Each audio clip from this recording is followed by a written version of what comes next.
जब जब भक्त भगवान का ध्यान करता है, तब तब भगवान भक्त का ध्यान रखते हैं।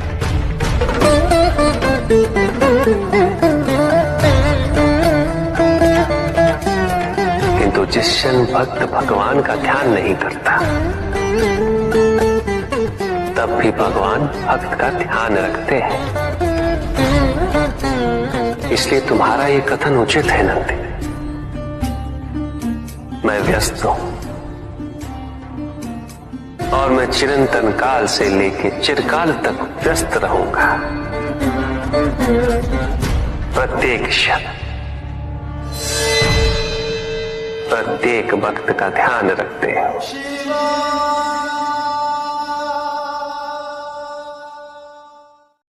एक भक्त सदैव ये जानकर विश्राम करे कि कोई है जो सदैव उसका ध्यान रखता है।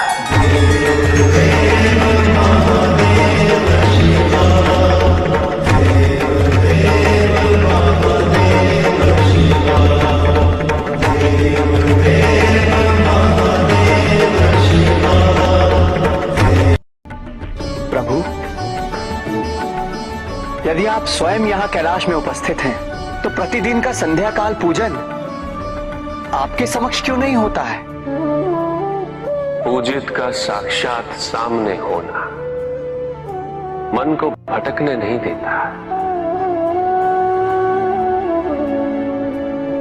किंतु जो सच्चे भक्त हैं, भगवान तो उनके मन में, उनके हृदय में निवास करते हैं। जिनके हृदय में श्रद्धा है, उनके लिए पूजा करने हेतु अपने आराध्य का साक्षात सामने होना अनिवार्य नहीं।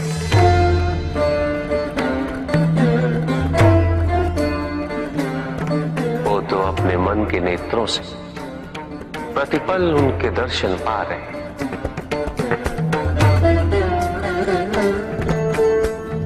उनकी प्रत्येक अनुभूति में भगवान है।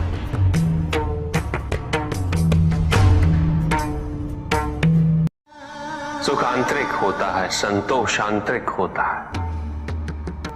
उन्हें बाहरी तत्वों से रेखांकित और परिभाषित नहीं किया जा सकता, आकार से नहीं पाया जा सकता। आकार के आधार पर केवल अहंकार ही उत्पन्न होता है, क्योंकि आकार से तुलना करने का संदर्भ प्राप्त हो जाता है। यदि तुम्हारा आकार छोटा है, तो तुमसे भी छोटा कोई ना कोई अवश्य होगा,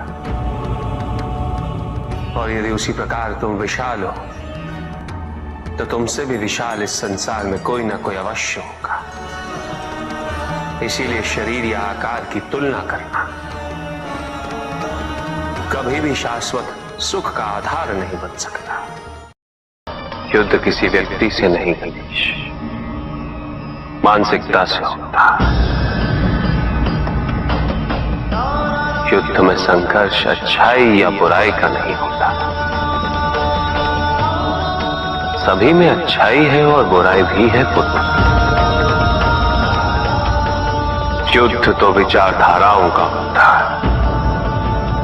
व्यक्ति अपने पराक्रम पर, अपनी क्षमता पर विश्वास कर युद्ध करता है, और जब उस विश्वास को क्षति पहुंचती तो सब कुछ निरर्थक प्रतीत होने लगता। जिन्होंने जीवन के प्रति घृणा सिखाई, उन सभी व्यक्तियों ने पृथ्वी को नर्क बनाने में अपना योगदान दिया।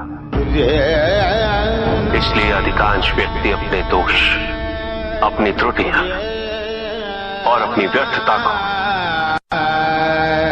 जीवन पर आरोपित कर मुक्त हो जाते हैं। उन्हें लगता है कि जीवन ऐसा ही होता है और उसके समक्ष हो विवश। वो ये नहीं समझते कि वो जिन प्रवृत्तियों को लिए, वो प्रवृत्तियां दुख को जन्म देने वाली वृत्तियां हैं। वो अपनी अज्ञानता के गहराई से अनुभवी है और वो अपने अहंकार में ये स्वीकार नहीं कर पाते कि वो तो कुछ जानते हैं, अहंकार सर्वज्ञता का भ्रम उत्पन्न करता है। शिक्षा क्या होती है प्रभु? हम आपसे जानना चाहते हैं। मनुष्य की अंतर्निहित पूर्णता को उजागर करना ही शिक्षा है। समस्त ज्ञान, चाहे वो लौकिक हो या आध्यात्मिक, मनुष्य के साथ ही रहता है, परंतु अज्ञानता के आवरण के कारण वो स्पष्ट नहीं होता। शिक्षा केवल उस आवरण को हटाने का कार्य करती है। अब प्रश्न ये उठता है कि वो आवरण हटता कैसे? कैसे महादेव? चकमक पत्थर के अंदर छिपी अग्नि तभी प्रकट होती है जब कोई उस पत्थर में घर्षण उत्पन्न करता है।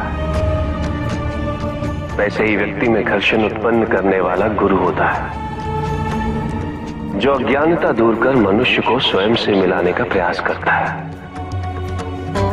गुरु शिष्य को जन्म नहीं देता, अपितु आकार देता है। अब समय आने ही वाला है